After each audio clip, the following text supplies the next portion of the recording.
Hello, today I'd like to show you a simple AI tool I've been working on recently. It can analyze your RPM build logs and tell you why your RPM build failed. Let's get into it. So this is the tool and let's see. So it has README with all the information, but I'm doing this video so we don't have to read it. Okay, so it's just one simple script. It takes one argument and that's a Copr build ID. So you need to have a build done in the Copr build system. It's written in Python, so just install the requirements and you are done.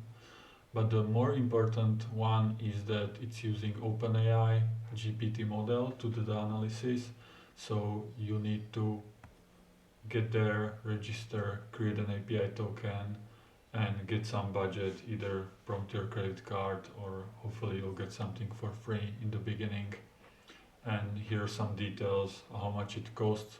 So usually every analysis uses like 1700 tokens, which is about 0.002 cents per analysis. That's not much for development, but obviously if you want to scale this up, it would be around thousands,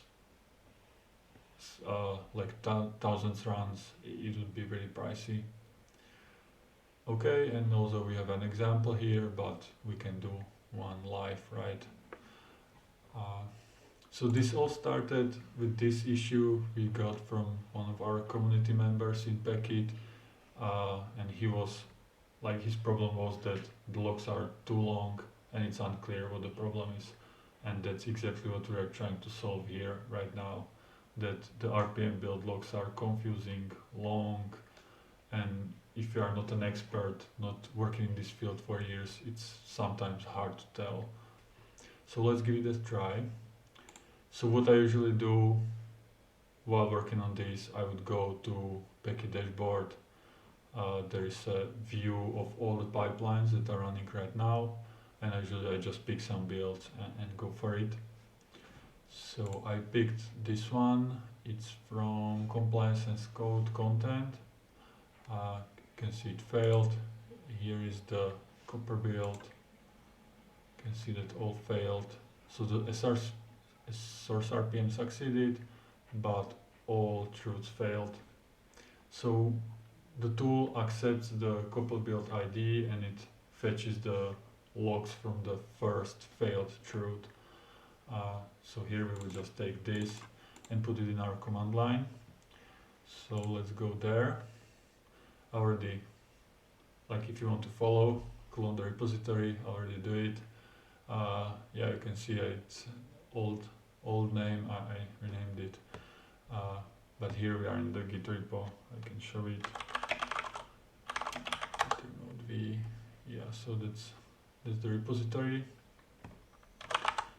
So this is how I run it. I just implemented a new option for dry run, meaning if you don't have the OpenAI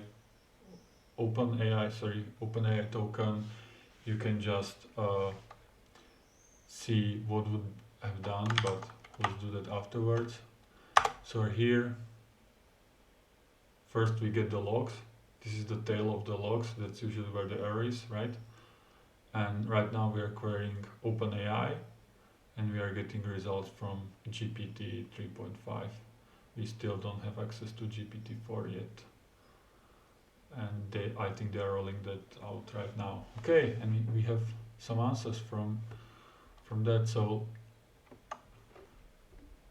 GPT says the root cause of this error is that RPM build process is unable to find a valid base URL for EPA repository.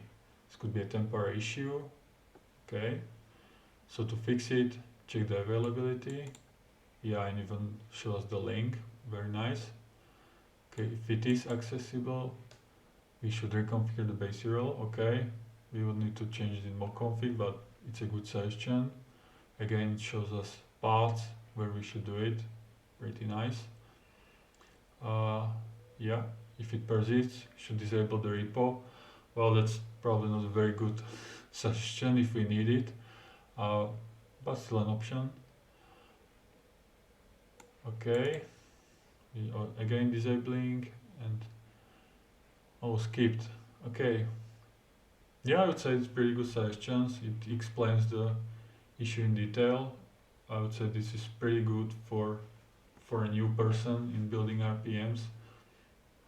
But at the same time, if we wanted to be this really successful, we would need to provide our own data, like train the model even further. So, for example, suggest if EPL is down, we should probably reach out to Fedora infrastructure and provide instructions how to do that, or maybe even check some status page or check forums, mailing lists, something like this.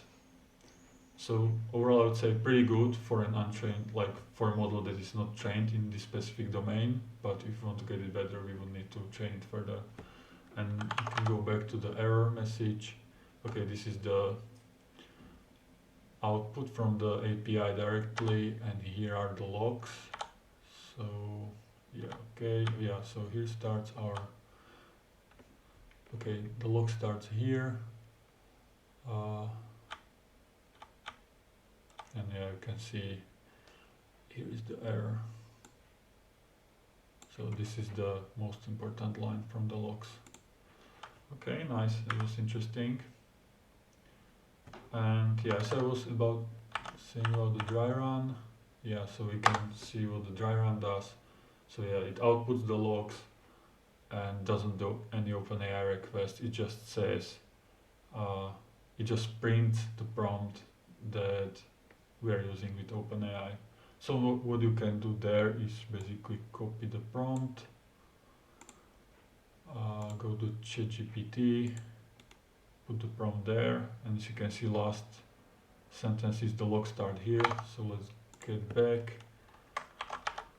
Okay, some Tmax magic to copy the output. Okay, yeah, you can see that they are cut, the logs, but it's not a problem. I mean, GPT is, yeah, it's not a problem.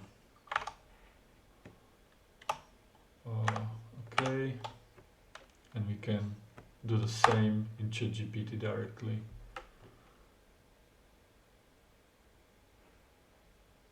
Yeah, you can see that we are getting very similar results. Basically, just the short description. All right. Yeah, it's a different session I had with ChatGPT where I configured it to do this syntax or like do this output format, and it persisted. So I should have started a new one, but still you can see that the suggestions are very similar to what we got directly from the API. Okay, we can try another. So unfortunately my recording setup broke and I started recording at 1 frame per 5 seconds, which is not very useful. So here we go, I had to record the second part again. And here I wanted to do another run on something completely different. So what we have here is Fedora Infra Data Grabber. I'll open the Copr project, and in here again we can see source RPM build is successful, and even F38 is successful, but row height is failed. Okay, so let's copy the ID, go to terminal, paste it, and here we go. Okay, you can see lots of Python packages being installed and one can't be installed, and that seems to be the error. So, and what is GPT telling us? So the root cause of the error is that the package being built requires a specific version of the package data number models, which precise requires, but the version is not available. Yeah, very nicely written down. So, and how can we fix it? 4 steps. Check if the version is available.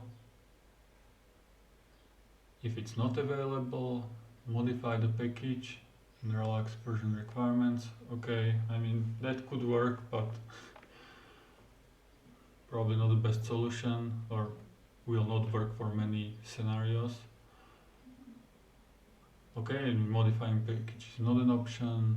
Yeah, try different environment. Okay, you can contact the upstream developers and request. Okay, yeah, still pretty nice explanation, but unfortunately, the steps how to solve it are not perfect. Like ideally, we would have number 4 or number 5 saying go contact the owner of the data number models and make them build it in the correct version, and again ideally point directly to Bugzilla or distgit or even to the upstream.